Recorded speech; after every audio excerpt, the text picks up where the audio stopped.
I am a true Belizean. Tell them that we born there. Belize my home, my native land. Tell them that we born there. I want you people to understand. Tell them that we born there. I am proud to be a Belizean. Tell them that we born there. You're born there, you're born there. Tell them that we born there. You're born there, you're born there.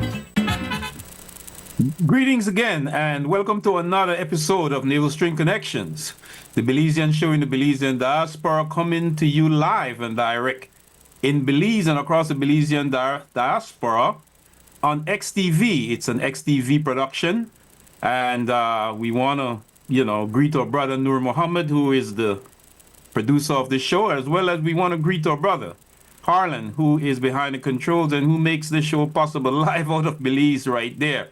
And we want to ask you again, our viewers and our listening audience across the United States, Belizeans and friends of Belizeans across the world who watches and listens to Navel String Connection.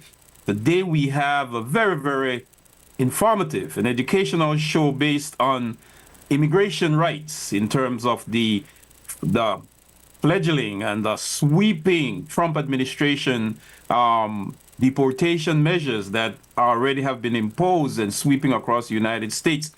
And we have with us our sister, Atra Flemons, who joins us from CARE. And we will get more into what CARE does. And we also will join us a little later, Amina Fields, who is also an immigration rights managing attorney with CARE, lawyer with CARE, and we will get from Sister Atra Clemens more about what she does, but we are addressing this very, very, very critical issue of Black immigration. I know we have Latino immigration, which is one of the largest immigrant groups in the United States, but we also left out sometimes Black immigrants. Today we want to emphasize a lot on Black immigration, and Sister Atra Clemens will definitely give us that perspective with her work with CARE. And again, we want to say thank you for watching and for joining us today. And I want to take you directly to our co-host and host, ARIA Lightfoot, who will introduce our guests a little bit more better and gets the show started off. ARIA? Good night, listeners and viewers. Thank you for joining us. Just to add a little bit of info, CARE stands for the Council on American Islamic Relations.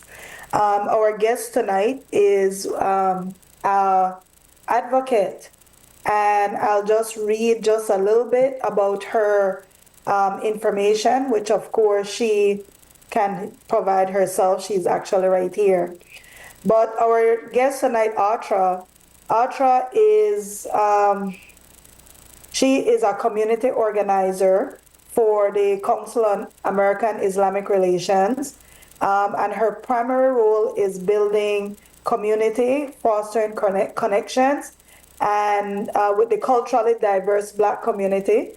And it is diverse. I know a lot of people may not realize when you think about Latin America, people don't realize that the majority of Black people come from Latin America, especially when you think about Brazil, Colombia, even Mexico has about 1.2 million Black citizens. And these are the things that a lot of people may not realize. But it is something that we have to be vigilant about. Belizean community, we have a large Black Belizean community, the Creole and the Garifuna, that are in the United States. And because of systemic racism and other issues, sometimes the added factor of being immigrant could be a target for people. And what I've noticed is that because the climate of immigration have shifted, the fear is real. A lot of people are sharing And from what I've noticed, they're sharing a lot of wrong information sometimes that adds to the fear. And I think when people are fearful, they make irrational decisions. And that's why I'm always an advocate for good information from people who are in the community and know exactly what's going on. So, with that being said, welcome, Atra. Could you just introduce yourself? Brother Bilal, thank you guys so much for inviting me.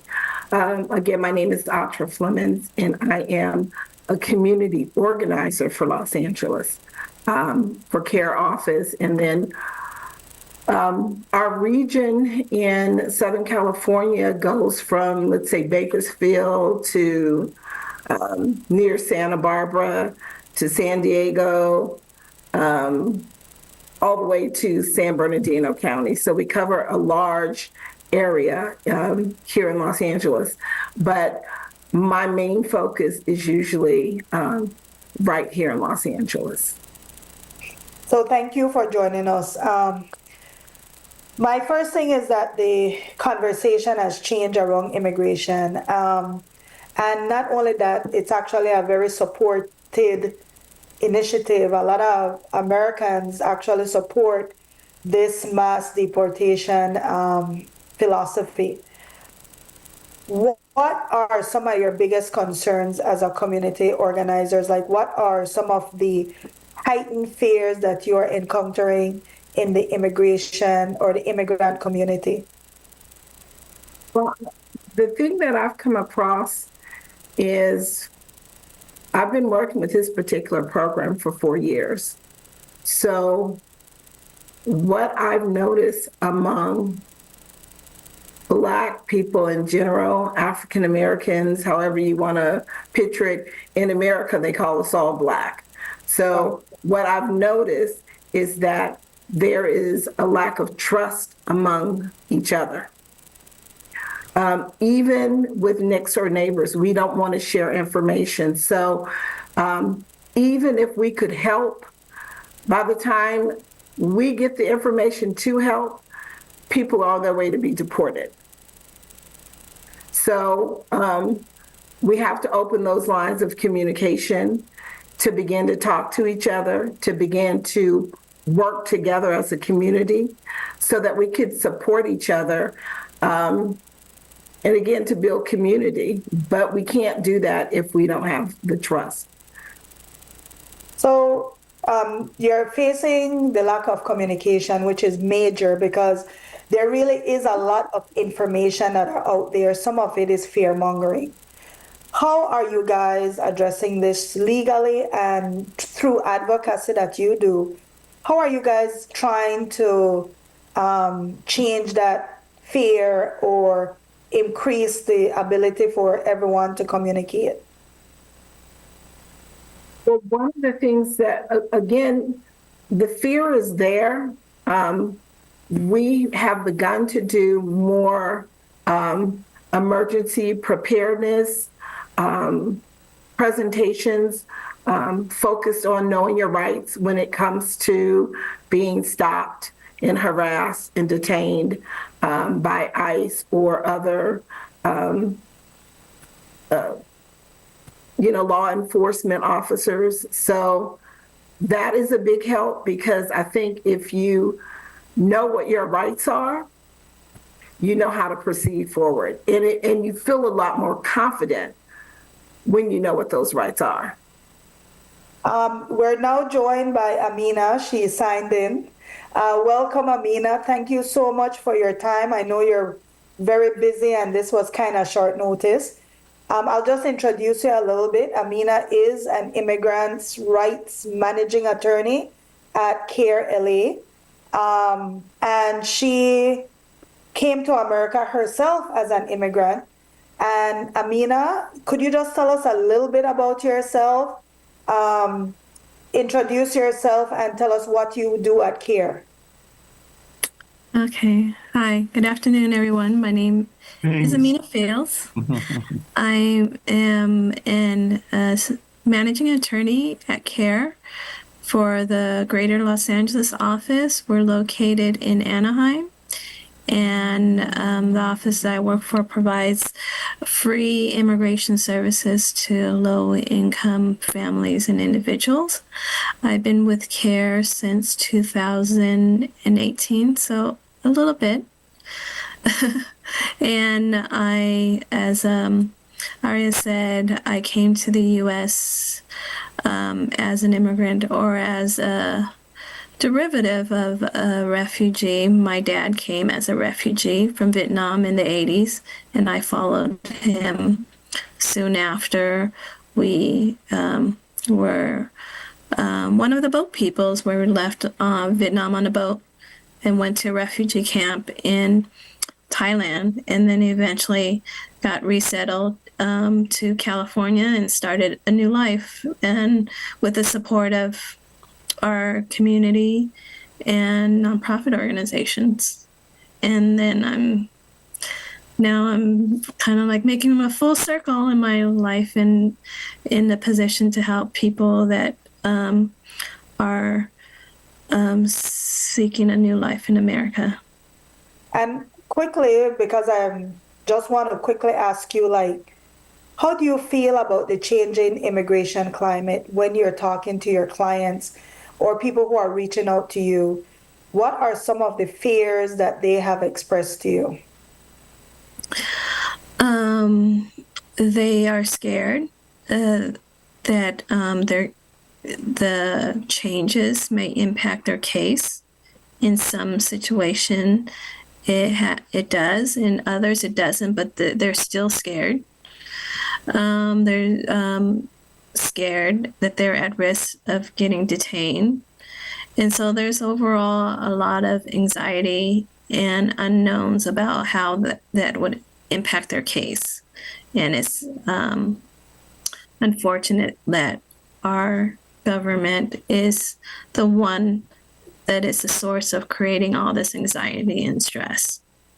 So what are some of the ways, and then I'll bring back Atra into the convo. What are some of the ways legally or through advocacy are you helping as a managing attorney? How are you guys addressing this? I know Atra mentioned communication is a major issue, trying to get the information out there so that people know there are resources that they can reach out to. Is there any other way that you can see, or how would you advise someone who is in fear of being deported? What can they do legally? Well, the first thing is they can be proactive and contact CARE or other nonprofit organization to assess their case, to assess their options, so that they can take those steps towards whatever options they have. In some cases, they don't have any option, and just knowing that they don't have any option is important information so that they don't get scammed by other people that may take advantage of their fear and say that they can do something with their case and have them pay a lot of money and then nothing happens with their case.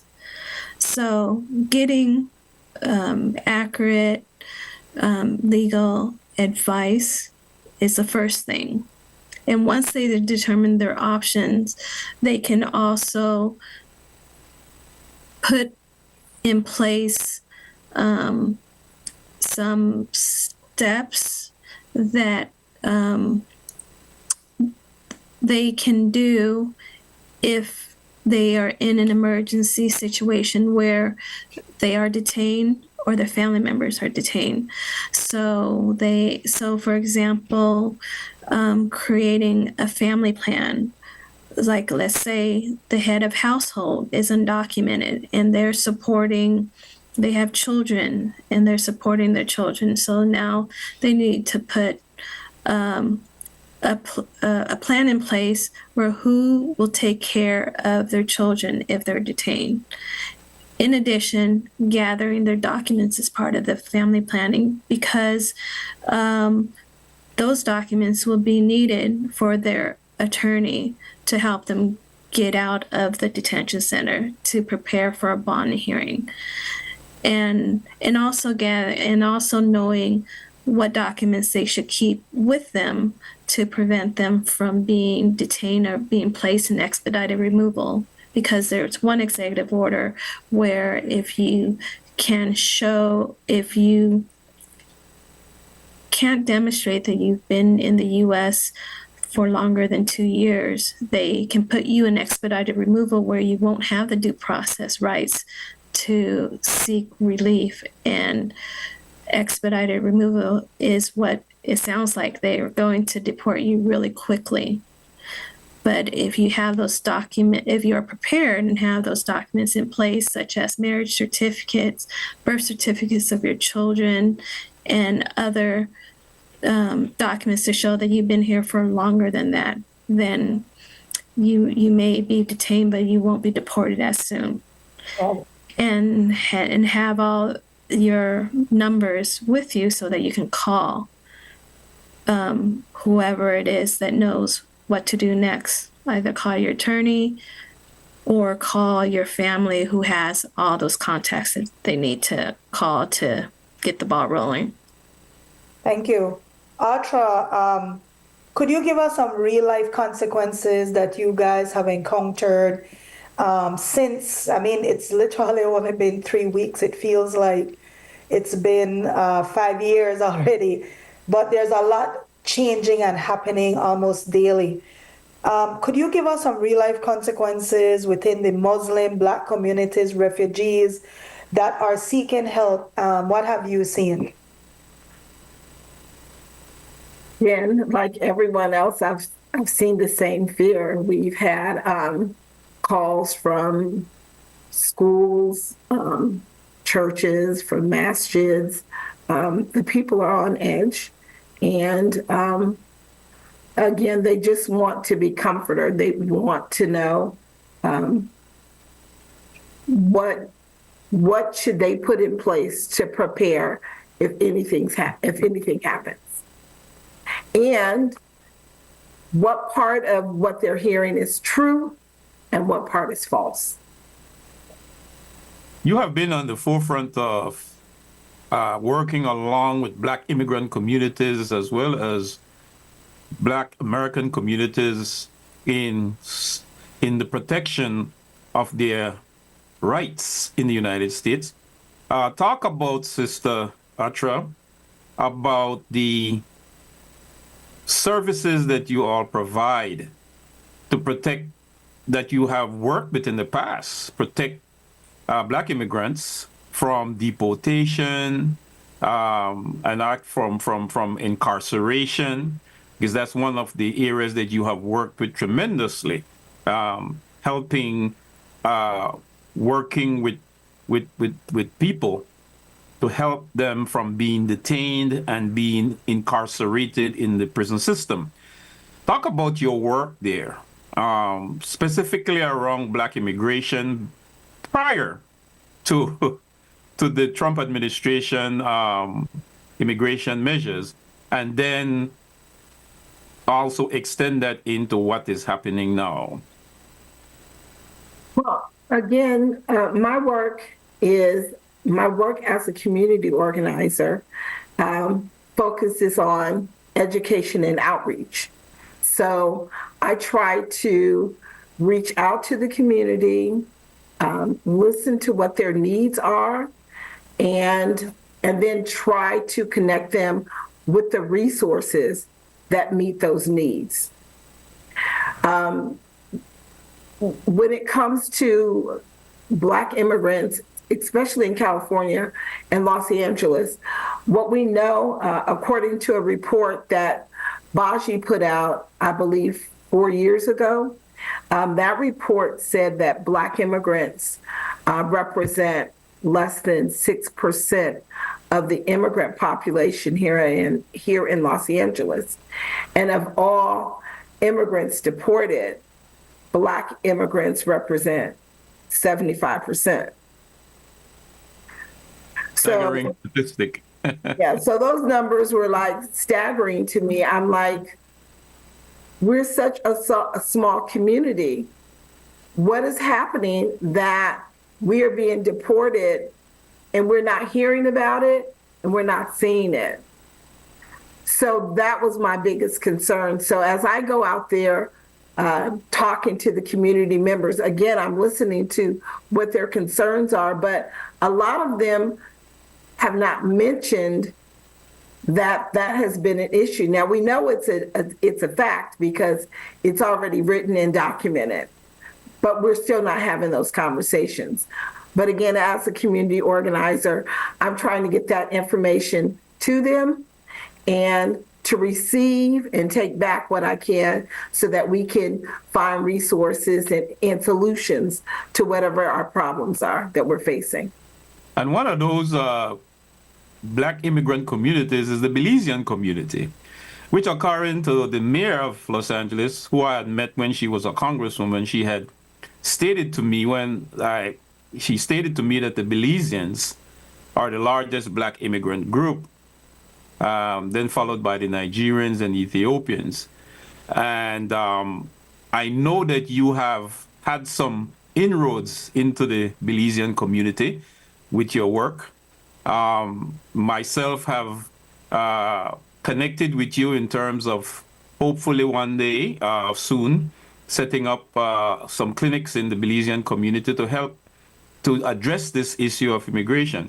But talk about the Belizean community, if you may, and Sister Atra, if you may help address their plight as a Black immigrant and ways in which they can immediate things that they can prepare for and do to help themselves around this whole sweeping immigration deportation measures that is presently going on by ICE. What I can say is, if you are out there and you need resources, you need to call us and then connect with us so that someone in our office can hear your story, see where you're at, and then see how we can assist you. Sometimes people hold on to that information until it's too late. So it's not just the Belizean community, it's the Black community in general in Los Angeles. We are all doing battle. And as you know, when it comes to African Americans, we're stopped, frisked, and searched more than in any other group. So when you're a Black immigrant and you look the same, you get the same treatment. You're going to be stopped, frisked, and searched, detained. But if you have any of these issues that deal with your status, you need to call someone that you trust and talk to an attorney that you can trust that can at least tell you what can be changed about your status. If it's possible that it can be changed, but we won't know if you don't step up and bring the information and let us tell you, and then we can move from there. But if you keep all the information and again, you wait to the last minute, it's going to be hard, because once you're on the way to be deported, it's almost like we can't help you at that point. And I'm not the attorney, so I can only tell you what my experience is in the community, trying to get people to come out and talk to an attorney.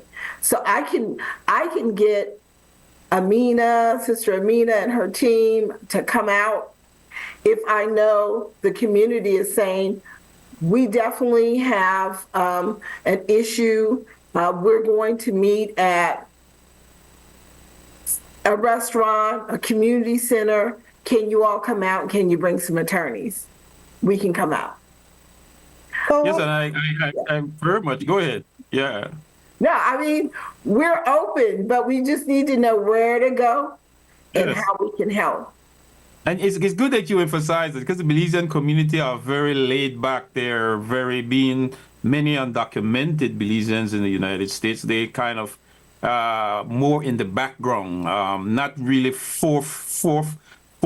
They are not really aggressive enough to in issues and crises like this to come forward. As you are saying, you can't do anything unless people are coming forward and giving that information. And that's how CARE can help. But I want to go to Sister Amina, being that, as you mentioned, you work together, you and Sister Amina work together. Amina Fields worked together as an attorney and a lawyer. And I remember Sunday I attended the clinic and was chatting with Sister Amina. So Amina, if you're hearing me, I think she has her. You're hearing me? Address, if you may, how if someone comes forward to you, an undocumented immigrant, what are some of the things that you would say or address them legally that they should immediately do? They come, as I've seen couple people ask you questions, and you had your desk there, and you were able to address the certain situations with certain immigrants from the Muslim community. Talk about how that procedure, the process goes in terms of a person comes to you, an undocumented immigrant in this time. What are some of the things that you would how would you address the situation in terms of what do you tell them and how the situation unfolds? So we do a full assessment of what they're eligible for.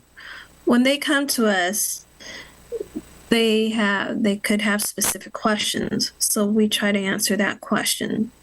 But if they are just coming to us and saying, I want to know what my options are because I'm out of status or undocumented, then we go through the whole spectrum of possibilities by asking them certain questions that will trigger whether they would be eligible for certain relief. It's all on a case-by-case basis, and it all depends that what they are eligible for is dependent on when they came to the U.S., why they left their home country, whether they stayed in other countries before they came to the U.S., and whether those conditions are still present in their country now that they're in the U.S., and whether those reasons meet the requirements for the benefits such as asylum. And then we also assess other options too, such as if they're a country that has been designated, if they're from a country that has been designated temporary protected status, we assess whether they meet the requirements for that country, for that designation.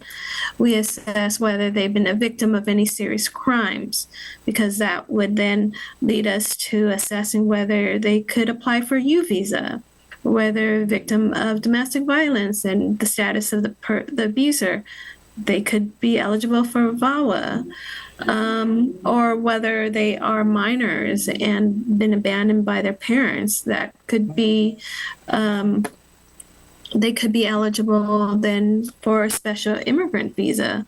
So there is so the consultation could take 30 minutes or an hour and 30 minutes, depending on the information and the situation of that individual. And once we get all the information, we let them know, we think that you are eligible for this, or we think that you're not eligible for this or for this. And so at the end of it, if they're not eligible for anything, then we tell them, this is how you can, what you should do to at least be safe from being placed at risk of being detained, and this is what you should do before you are detained, so that you have someone that can act on your behalf to help you with your case. Even in some situation, if there's nothing that they can do and they're detained, then they just need help navigating through that system. And I remember being in the looking at the slide presentation that was made by Baji, I think, and there was certain things there are things that the undocumented immigrant should do if ICE comes to their homes, or if the police has stopped them, or some form of immigration. it was so detailed. But what would you say are some of the basic things, Sister Amina, that people that they should have, they should do, knowing their rights? That what are the basic rights that they have, right? That is involved with all this. There's a lot, and throwing a lot of information at people sometimes. The literacy rate of a lot of people, undocumented people, they can't really siphon through or filter all that information. But can you share with our viewers and our listening audience maybe the 5 basic things that they should know if ICE approaches them? Okay. So if ICE approaches them, they should remain calm. And depending where they are at, they have different levels of rights. If they are at their home, they should not open the door. If they are in a public place, then they should answer. So let's just first go with if they are at home. Sometimes ICE officers may disguise themselves in different type of clothing. They may dress in civilian clothing, or they may dress in clothing that make them look like they are police officers and not ICE officers. Regardless of who they are or what they look like, you should treat them all the same and be very careful in not granting them access, because you're not required to grant them access to your home unless they have a lawful judicial warrant. So first thing is, at your home, don't open the door. Second, you ask them to identify themselves, and you ask them if they have a warrant. And then you ask them to put the warrant against the window or put it under the door, and so that you can review it to make sure that it's valid. The warrant has to have the person's name that they're looking for, the right date of birth, the right address, and it has to be signed by a judge. If one of these things are missing, the warrant is invalid, which means that you don't have to consent or open the door to let them in.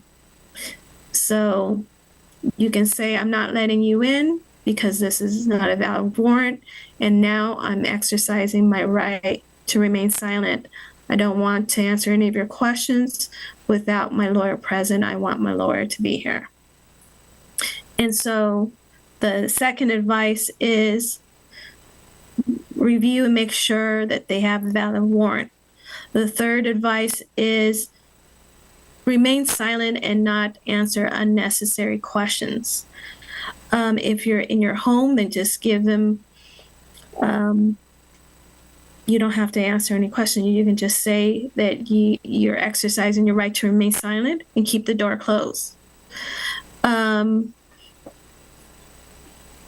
But however, if you live with someone else and that person let them in the house, and now once they're in the house, you can't, it'll be very difficult to push them out. You shouldn't push them out.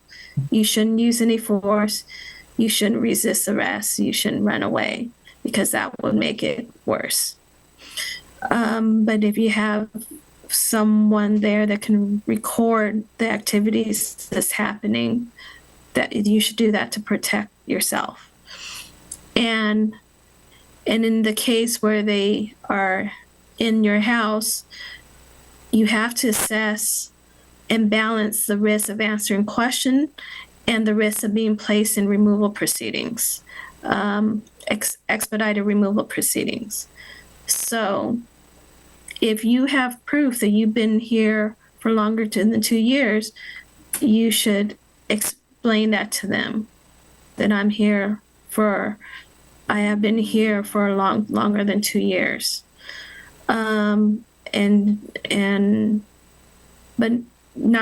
But don't go into any more details, because whatever you say, they're going to document it. And if it's inconsistent with your story later or what you already submitted to them, they can use that against you. If you're like in your car, you can your rights is similar.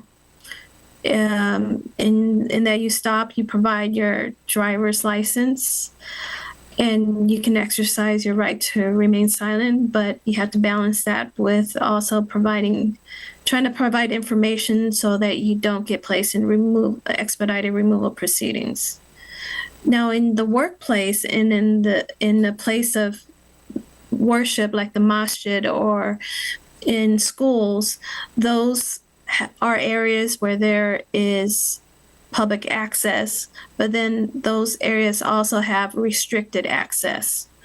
And so if they come there and they are trying to find somebody, you don't have to cooperate with them if they don't have a valid warrant. So you're not forced to consent to allow them to go into a restricted place, like for employees, or restricted place where students and teachers are. You should say that I'm not consenting for you to access these areas that are restricted from the public, and that you should direct them to the boss, the employer, the principal, the dean on campus for any access they want to get to you, but that you don't have to help. But the one thing is, you can't obstruct their activities if they're in a public place, but you also know that you're not obligated to help. One of the things, when you are approached, and I just want to make it clear, you're supposed to provide at least your name, right?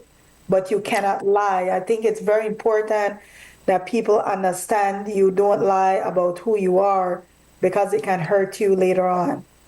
Yeah, definitely. I don't recommend lying.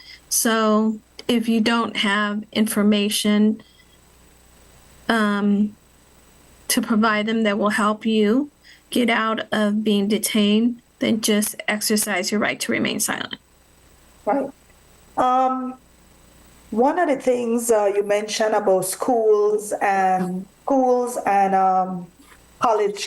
campuses.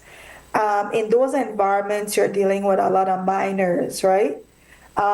Could you tell us, if a minor is approached and ask questions about their parents, and maybe the parents can help educate their children if they're approached, because the kids might be U.S. citizens or they might not be, but the parents are not. So what should a parent tell their children if they are approached by ICE or an authority in that manner? I would just tell and I haven't heard of situation where ICE is talking to minors. Okay. That's but if they're somehow do talk to minors, then the minors can exercise the right to remain silent and just say, I don't want, I wanted my parents here. I don't want to answer any questions, and just ask for their parents, and just say, I don't feel comfortable in answering any of these questions. I want my parents here. The situations where I heard that they talk to children is when it was one incident in Florida where they went to the school and their faculty brought the students to the ICE came to the school, and the faculty or the principal took the students out, and ICE talked to the students individually and asked them where they were born, where their parents were born, and then they sent a message to the parents to come to school. And in those situations, the students should say that they don't want to answer any questions. They don't feel comfortable answering any questions without their parents. But they're young kids, so it's kind of a very difficult topic to talk to young kids like that. I don't foresee that would be a risk in California where schools will cooperate like that, but we're talking about Florida. And they have a different type of governor. Yeah. you know. I live in Florida now for 23 years, and Florida used to have a lot of protection for migrant workers and for immigrants, but that has shifted recently, and so this is extremely important information. I do want to go back to ARTRA a little bit, because we talk about the communities not speaking about this issue. And I'm from Belize, and immigration status is treated with a level of shame. Even deportation, they treat it almost like you're criminals. So there's a lot of people who are ashamed to talk about their immigration status. They feel like if they share it with people, they might use it against them. And so some people are able to assimilate better than others. So they don't want people to know about their immigration status. I have a cousin on DACA in California, and she's an advocate within the Black students DACA community. And she tells the story about when she started to advocate. Our family said, put your head down, be quiet, don't bring any attention to yourself. And so that becomes the narrative that immigrant communities are told, because it's treated with shame. It's treated almost like you're a criminal, you know?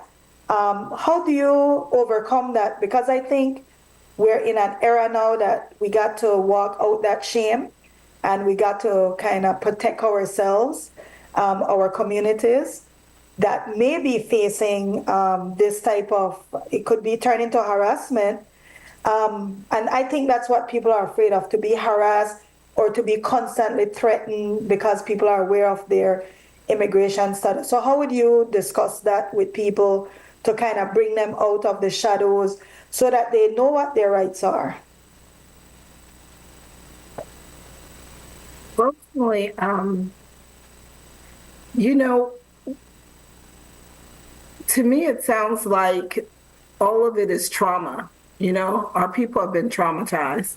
And it's not just the Belizean community. My late husband was from Ghana. And it was a big shame for Ghanaians to be deported and sent back home. It's like, for them, it was like a sign of failure. Like you left home, you went all the way to America, and what did you do? That you had to be deported. So that shame came with it.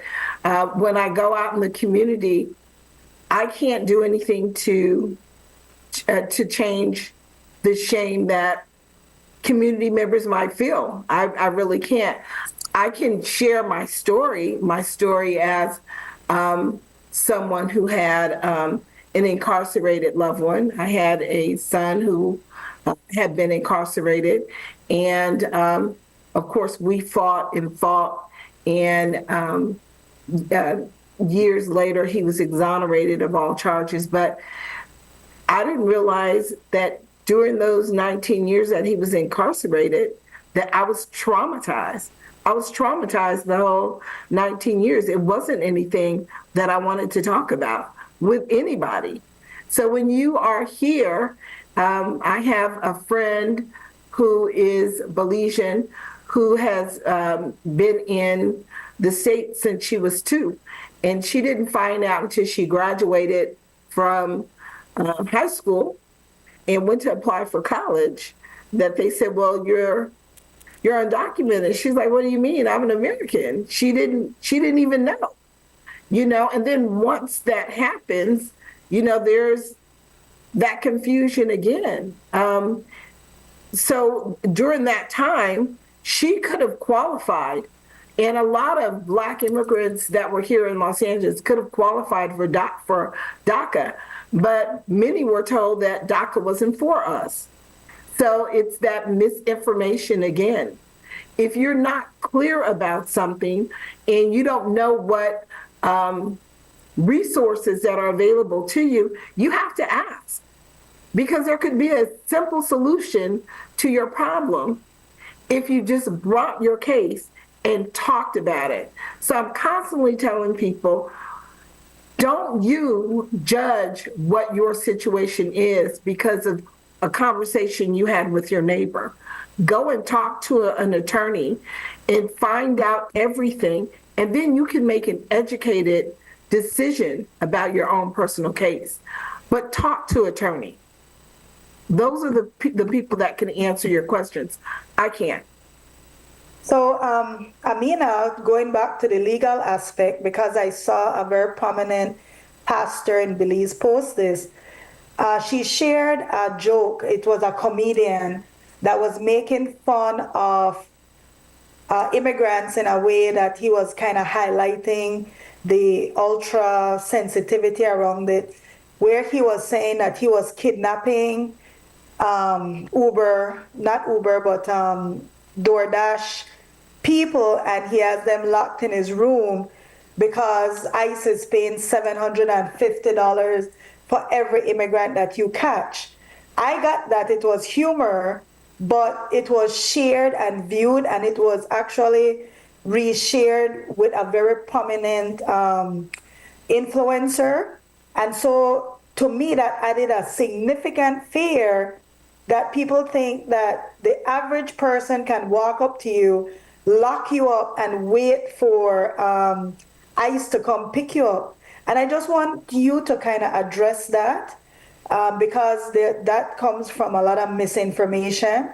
And I really think that even people who think they can do it, so that they're aware what people's rights are. Could you just talk a little bit on this rumor that ICE was paying $750, one, and whether or not an average citizen can just come and kidnap you and put you in their spare room? Because I think it has to be discussed. Yes, I saw that, and ICE had to make a post to clarify, and they clearly says we're not paying anyone money to report or capture an undocumented person. So that's one rumor that is dispelled, that ICE is not paying anybody. Secondly, it's illegal for the civilians to detain a person if they suspect that that person is undocumented, or even if they know the person is undocumented. They can't detain a person, and you should call the police, because that is assault, could be battery, and kidnapping. And then if you're a victim of that, you could possibly apply for a U visa, because those are some serious crimes that you're a victim of. Thank you for addressing that, because I think to me it was ridiculously that I thought, okay, this guy's a comedian. But I feel like when people are in this ultra sensitivity, anything that is thrown to them is believable. What are some resources that people can go to instead of depending on other people to articulate to them? You are a professional, so definitely you.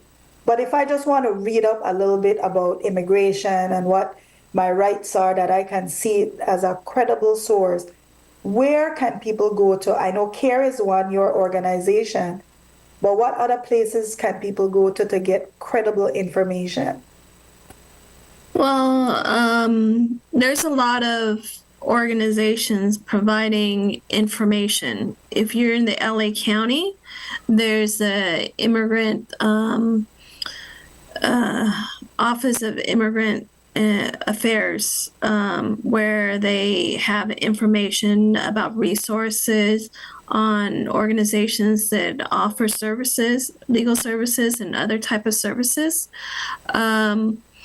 And then there's a lot of know your rights materials for these organizations as well. I have links to them, and can I drop them in the chat, and you guys can just, will they have access to it? If, is there a chat that? Yeah, so what I'll do, I'll reshare it on the thread that Okay. is being shown live. I'll go ahead and reshare it. So in one of these website, it has a list of rapid response numbers that are specific for different regions in the county, and people can call that number if one of their relatives or friends were detained, and then the person that you're calling will ask you a few questions and give refer you to who can help your relative that's detained. And then there's a lot of know your rights materials on these websites as well. But there's many more. I just so happened to attend a meeting today with a lot of service providers and immigrant rights group in the LA County area, and they share some of their resources.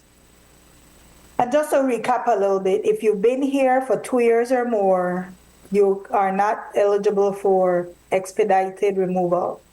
You have to go through a court system to be removed, right? That's very important.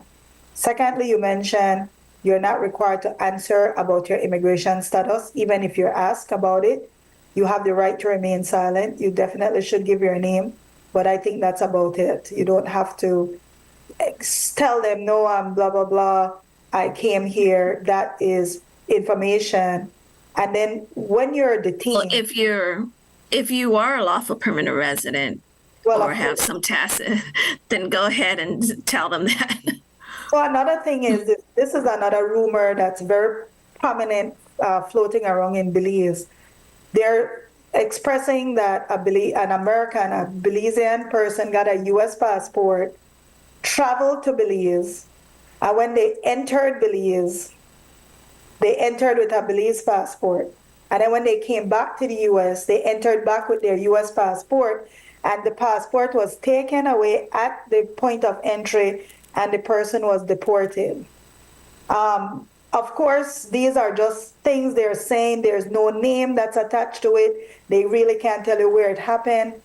And I don't know how much you know while you're in your immigration. So could you just tell us whether or not, if you're a U.S. citizen, you leave the country, even though you have a dual citizenship, and you have two passports, are you eligible to be deported because you have two passports? No, you're not. You're a U.S. citizen. You have due process rights if they want to strip your U.S. citizenship. And it's a very difficult process. And so they can't just take your U.S. passport and deport you without due process. And it has to be on other reason, not by you using another passport. So they require you to use your U.S. citizen passport when you exit, when you're boarding a flight to depart outside. But once you land in another country, they don't have control over what passport you use to enter that country. And then when you return to the US, you're required to use your US passport. I've heard about rumors like that they were going to take a person's US passport away, but I haven't heard any confirmed incidents of that, just rumors. Right. And the one thing to consider is that when you enter another country with another passport and not a U.S. passport, it may be hard then for the U.S. embassy there to provide you that protection of the U.S. government. That's So people should be kind of outside my scope right. of expertise, but I think there may be some concern or issues when you enter another country without U.S. passport. Well, then with the changing laws, Amina, with the Trump administration sort of revoking and changing a lot of these laws, what would be your advice to people who are going in, like ARIA is saying, going in with an traveling to the US with an American passport? You have dual citizenship, but then using that country's passport to enter to also enjoy the benefits, because I understand why people do that. They use the country's passport to get the benefits of that privileges that is there for them as a citizen of that country. Would you advise at this critical time in this crisis that people do that, or would you say that people should stay away from that? Just use the American passport to enter and exit.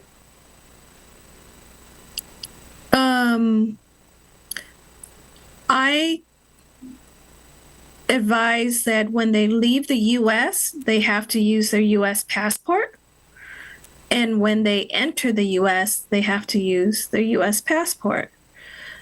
I can advise on the benefits of using a different passport when they're entering another country, because I don't know the benefits and the disadvantage, because each country probably has different conditions.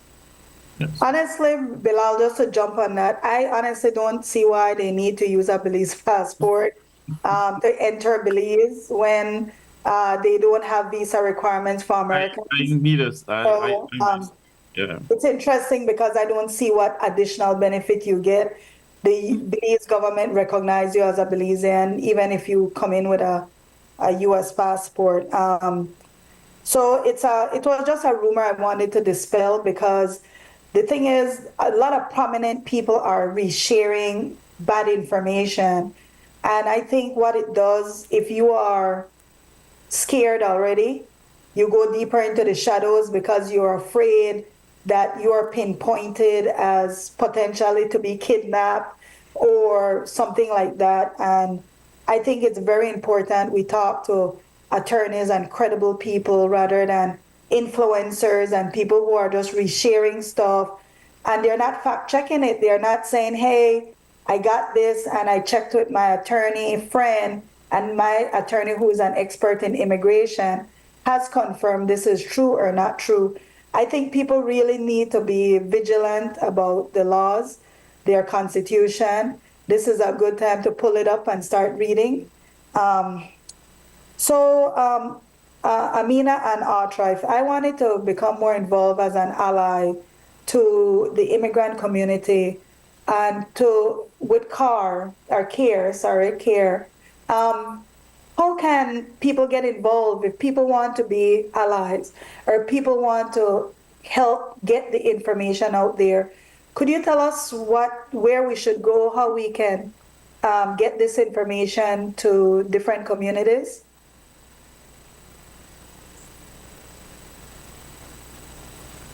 I'll take that. Hey, to start with you, Sister Atra. What I'll say is that under this particular grant, which is the Black Immigrants and Racial Equity Program, BIAR program, we've been working this program for 4 years. It is supposed to end this year. If our community wants to keep programs like this that they can benefit from, we need them to advocate to keep these kind of programs. But if we're not going to use the resources, we will probably end up losing these type of programs. You mentioned earlier in the program how we have a lot of Black immigrants that come from Latin countries. But when it comes to immigration, we see huge Latin communities that are supporting the organizations that are providing these services. What we don't see is a large number of Black immigrants that are saying that they need these services as well. And they do need the services, but you have to use the services and then you have to fight to keep the services. So if you're interested in seeing not only this program, but other programs that they've created in California, we need you to become advocates, and become an advocate for yourself first, your family second, but definitely become an advocate. So you can reach out to us.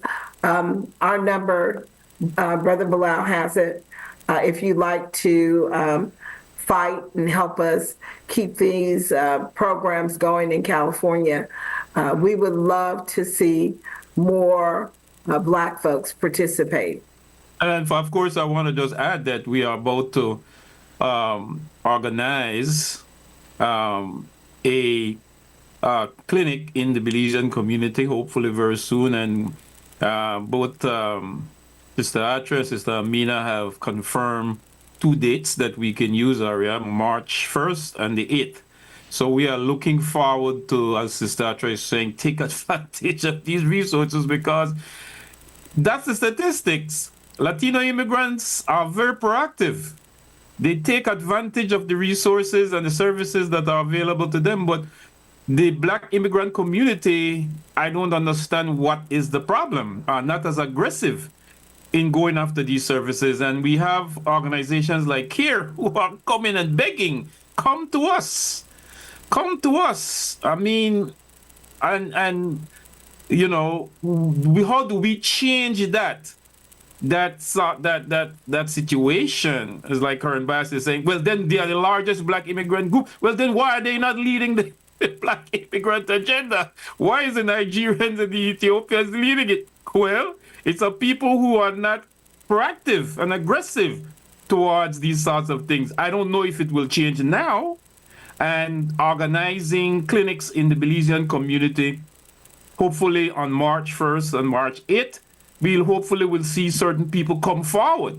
But I am making this very serious statement that if you are an undocumented Belizean out there and you're seeing this crisis unfolding, I would advise you to come to these these clinics that CARE will be organizing. And I'm speaking directly to the Belizean diaspora here in the Los Angeles community, where the city that has the largest population of Belizeans across the United States. I am underscoring that heavily. Come on out to these clinics and come and look after your situation. Just don't sit there and feel like you don't have any kind of help at all. The purpose of bringing these 2 ladies on here to express, to sort of wipe away that fear. And I just want to underscore that very seriously, because the Belizean community is a community that is not proactive when it comes to these to immigration issues. And this is a time they need to. And I just wanted to make that statement, Aria, very So seriously. the number for CARE, which was just shared with us, is 657-456-7563, and that's ARTRA's office. Is CARE located in other cities beside California or other states? Is there other CARES? And I want to ask a non-legal question to Amina because I don't want her to answer it legally. But do you recommend that people who are not documented go to friendlier states? Like, for example, Florida is gearing up to create an immigration czar, which honestly I don't think will last long because the economy is heavily dependent on immigrant labor. And we do have an election in 2 years, so it will be interesting. But in your opinion, and this is your personal opinion, you and Atra, Amina, do you think people should consider leaving these aggressive states that are going after immigrants and going to states that are more immigrant friendly? What are your thoughts on that? And does CARE exist anywhere else?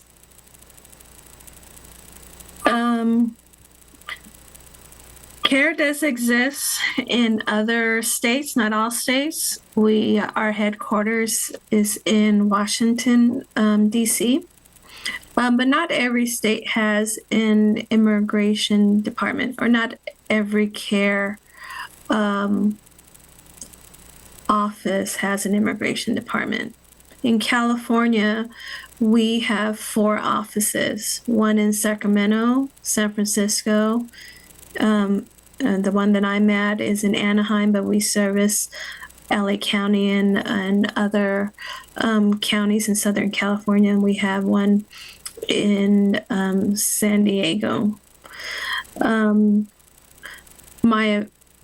the question where you asked, what is my advice to people that live in other states on whether they should move to more immigrant-friendly states, I can advise that my general advice is that you do what you need to do for yourself and your family, what's best for yourself and for your family.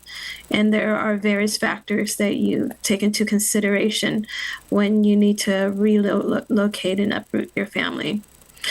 Another thing I want to mention is that thank you, Brother Bilal, for encouraging people to come out to the legal clinics. Not only do we give consultations for undocumented people, we also help people that have legal status. So if you have a green card already, we can help you for free to apply for naturalization. Free service, regardless of your income, for naturalization. For other services, we have to look at your income. And so if you also are a U.S. citizen and you want to petition for your parents, your minor children, your wife's spouse, husband, and apply for adjustment status, we can help with that too. So it's not, our service is a full spectrum of legal immigration applications that we can help with. That's awesome. That's actually that's very good because I think that, and I do want to remind people that these services are private and confidential. So it's not like they're going to go on some show and say, hey, by the way, do you know Bilal is an undocumented worker or something like that? It's private information. So if you do have a serious concern and you are worried about people knowing about your status, please use these services. And I'm just going to go ahead and give the phone number. This is going to be for immigration services. It's 714-776-1177, extension 1. And that is CARE's Immigrants' Rights Center number. And also, again, 657-456-7563, which is ARTRA CARE office number. And do you guys go, like, do you do it virtually also? For example, I might want a presentation to a student group or maybe the Belize associations, is it something that you could also arrange virtually so that people could access it even if they're not in California? Because at the end of the day, it's immigration, which is federal, right? So any ideas on that? If you want us to do a presentation, you can contact Ultra, and she will coordinate the time and date. Okay. And Ultra, we do have that I can identify off the top of my head. We do have like 5 Belizean associations sprinkled throughout the United States. And I think just looking at some of the responses, a lot of people truly are nervous. And even people who are legally here, people who are citizens, are afraid now that they're just going to be stripped of their citizenship, which I think to a big extent, that's what they want people to think, right? Because when you're not armed with information, you tend to act irrationally and fearfully, and then they can basically force you to do things that you might not do. For example, give too much information and stuff like that. So I think that's a very important aspect of the work that you guys do. Um, since all this has happened, did you see like an increase? We did see deportations, but these are people that are already on removal orders, right? Because I think the fear also is that ICE is literally just picking people off the streets and then deporting them. So could you tell us a little bit about what is actually happening right now so that people have a better idea about the process that it takes to be deported? Well, the new administration has implemented, I think, quotas based on a report, I think I've seen by the Washington Post, where the president is unhappy with the numbers that that have been reported on the people they detain or deported.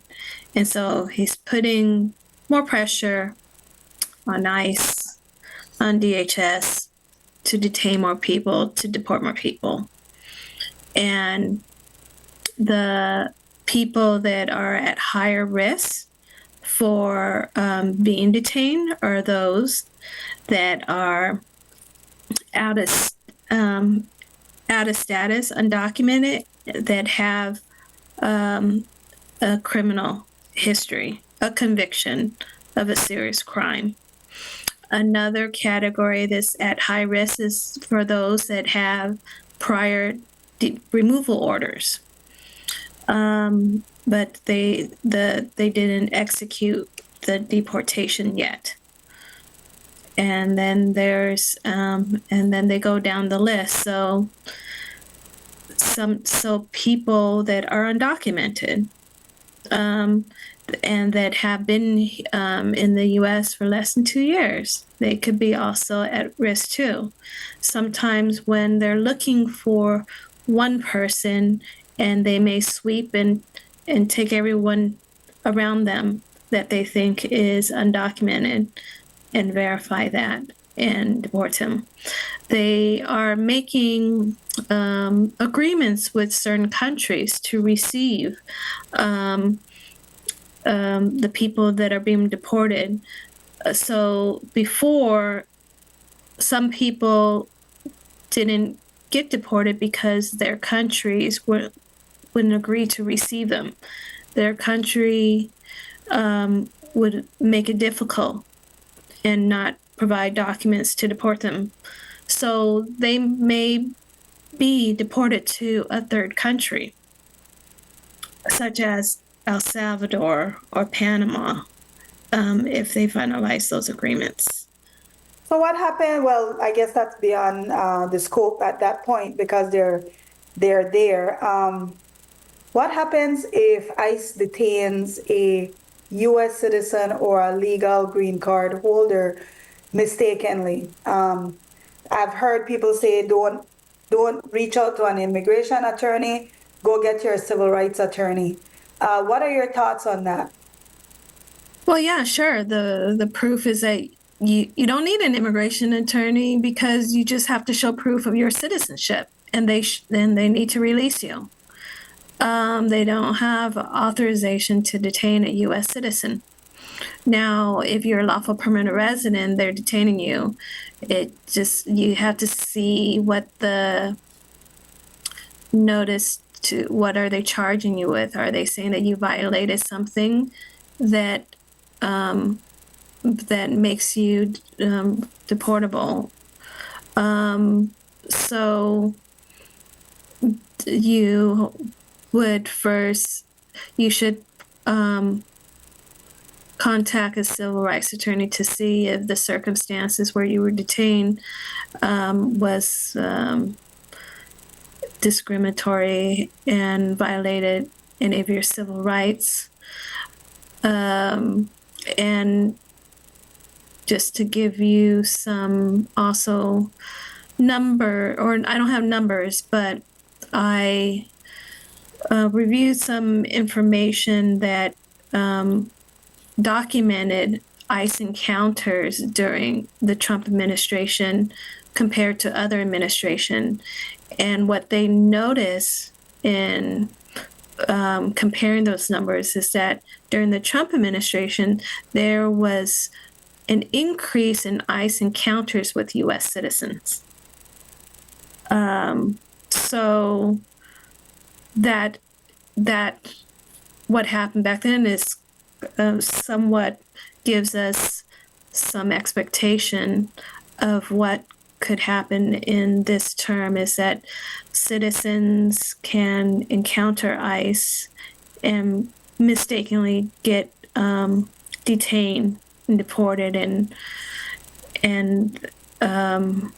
once they are able to resolve that issue, they should see a civil rights attorney to see what rights they have been infringed on. Sorry. Yeah, I read somewhere in, I think it was New Jersey or somewhere where they raided a meat packing place and they detained a U.S. citizen who was ex-military. And the reason I'm saying that is because they went in there with the assumption that everybody who works there must be immigrants, because interestingly, most Americans don't work those jobs. And so right there, it becomes discriminatory, right? Because they're not detaining you because they actually suspect you of a crime. They're detaining you because they have profiled you as potentially somebody who is a immigrant, being the type of work which is always interesting to me because they go after the immigrants, but the workplaces stay intact. In other words, they're punishing the immigrants, but are they punishing the companies? Or are they just allowing companies to recycle people? It seems a little bit abusive, and I know that's not what you guys are here to really talk about. But we are almost at the end of the show. And I really thank you guys for coming in because it has been extremely informative, especially in our community in Belize. We are afraid. A lot of Belizeans are afraid. And I'm talking about Belizeans who've lived here for 25, 30 years are asking me, hey, is it true if I don't use my passport, they're going to deport me?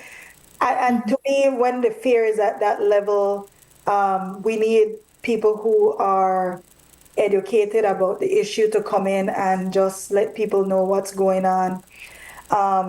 With that being said, thank you for taking your time out of your busy schedules to inform the Belizean community around this very important issue. Thank you, Ultra. Thank you, Amina. And I'll just let you guys have your last words. Oh, well, thank you for having me. And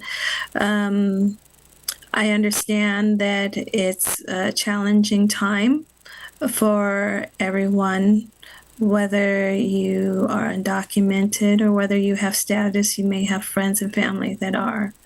And CARE is here to support you. So please reach out to us if you need help. Thank you. I will close with, I'm looking forward to seeing everyone March 1st or 8th.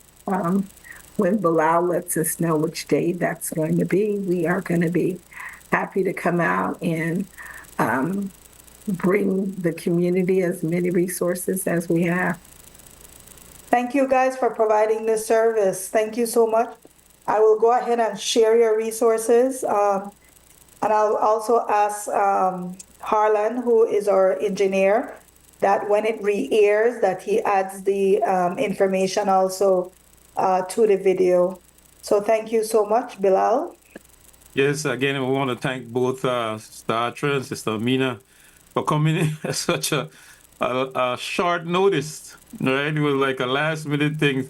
Again, thank you, Sister Amina. I mean, you know, Sister Atra said, man, Bilal, I can't be on there for 1.5 hours.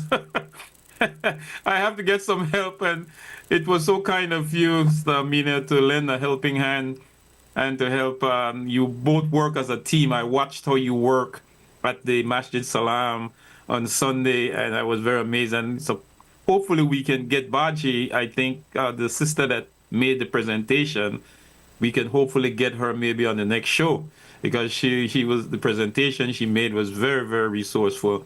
And I think information is the weapon right now against this. As ARIA rightfully say, we are not armed with information. And thank you too for coming on, because you made our show today. And we want to do a series of shows along immigration as long as this crisis unfolds. And again, we want to let you guys go, as I know it's been here a long time. And again, we want to say this is a XTV production. I'm Bilal Morris with my co-host and host, ARIA LIGHTFOOT, live out of Florida. We want to thank our brother Noor Muhammad, our producer. And we want to thank the man behind the controls today, who always keep our show going, Harlan.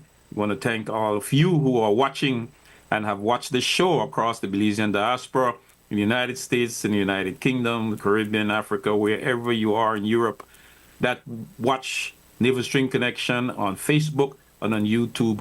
And again, those of you who missed today's show, you can always go to Facebook on the XTV page and see the show and to catch up. This is very, very pertinent information, very needed information. Information is weapon. Information is indeed important and kills fear. And we want to thank Sister Atra and Sister Amina for coming on and helping us disseminate and kill a lot of that fear. Again, we want to say thank you for watching. Thank you.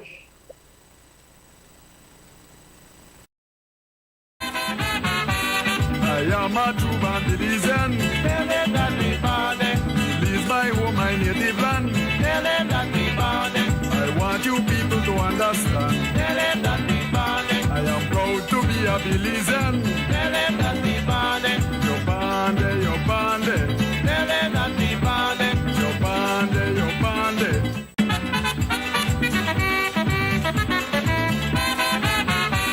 I am a true born Belizean.